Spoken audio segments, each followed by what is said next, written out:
What's up, tubers? Welcome back to the channel. Gonna talk a little bit about this group build entry that I got going on here, and in turn, I'm gonna kind of answer Sodaks' question about how do I approach. It's always the same for me every time I go into a build. This one I kind of already know where I'm going, but I've got some notes here. I'm gonna kind of work off that. First thing I'll do, obviously, you open the box and then inspect it, and I'll go as far as like, even looking at the instruction manual, sometimes they have neat little, little backstory about the car or the design or something unique to it or whatever. And in this case, it had some instructions for, advanced modeler things, basically how to use different size struts to get the three-wheel motion and chopping the trunk open. I mean, it's nothing serious, no big deal. But, for somebody that's never built one before, that could be intimidating, sure. But, so, I'll go through it and I'll kind of look at it. And during that time, the model will usually talk to me. It'll tell me what it wants. If it wants to go box stock, or if it wants some different wheels or a different paint job or whatever. And that usually, leads to the design phase. For me, that always starts with the wheels and the tires. What wheels and tires am I going to use? What it came with and where I'll go. If I'll use some 3D printed ones or some I have in my stash or whatever. And then that also hand in hand with the colors, the interior, the exterior, the engine bay, the engine colors. Some of that's standard. I'll run with the Chevy orange, etc. But it's still part of that phase. And then, anything extra, if I'm going to put different shifters in the interior or some different type of motor in the engine bay, kind of look at that and get what I like to call a semi plan of attack. It's a plan, but ish, knowing that it's all in flux and this could change at the drop of a hat. Something could happen halfway through the build and all of a sudden it's a dirt track racer. That's just how it happens, how it goes down. And then the next phase for me is the first prep, where I'll take everything and take it off the sprues. I'll de-tree it and put it into groups. Like here's the engine, here's the suspension, here's the body parts, interior parts, etc. So it keeps it kind of in order as you're working. And then, taking that off in the groups, and then the next step, sanding and cutting and filing and prepping each one of those parts. I like to get each one all nice and, all the burrs off and the edges trimmed, and get it, your prep should be just as good as your finish. That's just kind of the rule of thumb I've always run by. And then sub-assemble as much as possible. I also like to take, like the engine, I will put all of that, I'll take it off the tree, sand, cut, trim, and then glue it all together, and then hand paint that later, detail painted later. It's just kind of a style technique that I've developed that it works for me. It might not work for everybody. And then I'll also address any other further mods that it's going to have, like an extra motor, different tires, or a lift, or whatever. And then everything goes on the sticks and goes into paint, goes into primer. Most of it will get a primer, and then some of it will get, a body color, or not body colors, excuse me, finish colors, like the engine. A lot of times I'll just spray the orange right on the plastic.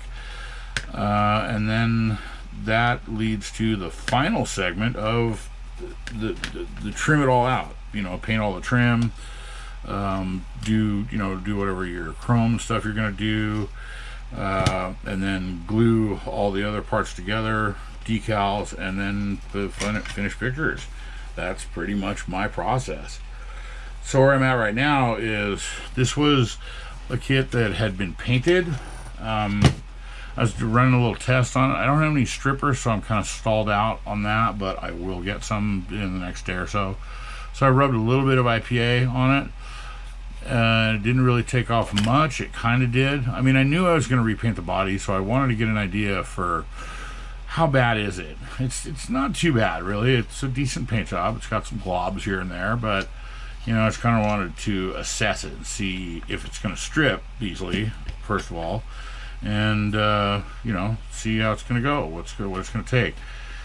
The airbrush cleaner immediately took it off. So between these two, I'm pretty confident the purple power is going to clean that right up. And then I was looking at some decals, kind of got an idea for where I want to go. It's a lowrider, so it's going to be stanced out, probably 3-wheeled, and maybe some pinstriping stuff. It's kind of going through my decals. I really want to figure out, teach myself, learn how to do that style. I really dig it, and I'd dig it even more if I did it myself. I don't know if I'm going to do that on this actual build. The pushing myself outside of the comfort zone thing that I'm going to do on this, it's a teaser. I'm not going to tell you about it yet. It's coming, and it's going to be cool. I know it will. But I think I'm going to take one of the NASCAR bodies that I have and see if I can't recreate that, mimic it, see what I do. So I'm going to go ahead and speed the cameras up and go through some of the stuff now and, see where we get. Because it's a build-off, this is going to be in segments, and I'm going to get this posted, and then we'll go from there, I guess.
Alright, here we go. So, got everything off the trees, the first sand, first prep, scraped. I've identified what, I want to drill the holes for spark plug wires, I want to drill out the exhaust tips, glue, that together and put the pumpkin on the, actually I might not. I might wait and paint that chrome different color. But I've got everything, figured out what I'm going to do. Looked at the instructions, and apparently what we have to do here is take half of this and half of that and mesh them together so that it's at an angle. That seems really weird, but okay. And then take 4 different shock heights. So I'm going to take this and strip it as well, just because gluing chrome together, it never works out right. It never looks good. So I just assume strip it down and then repaint it, rechrome it myself. And I'm actually thinking about going a different color than chrome. I think I want to do something on the underside, typical lowrider style where everything is dressed. So some of it will get chromed, but yeah, we're going to do different colors. And I haven't picked out a color yet either. We haven't gotten that far. We'll see what it says to me once it comes out of the purple bath. The purple model going in the purple bath. And I don't have any yet, so it'll be a couple days. So what's going to happen is all of this is going to get scooped up, put back in the box, and I'll work on some other little side projects I have until the purple power shows up, and then move on to the next step. And there you go. That's my update for the group build lowrider and left coast model. Whatever. I'm trying to shoot 2 turkeys with 1 bullet thing, kind of whatever. Words. I'm just winging it, man. Did I already lose a thing. Ruh-roh. Alright, well, whatever. I'm gonna, like I said, once I find that part, I'm gonna scoop everything up, put it back in the box, and call it on this one for now. But I can't concentrate because I'm worried about where that silly thing went. Yeah, there it is. Okay. Knuckle, steering knuckle, I don't know, whatever. That's it. Done.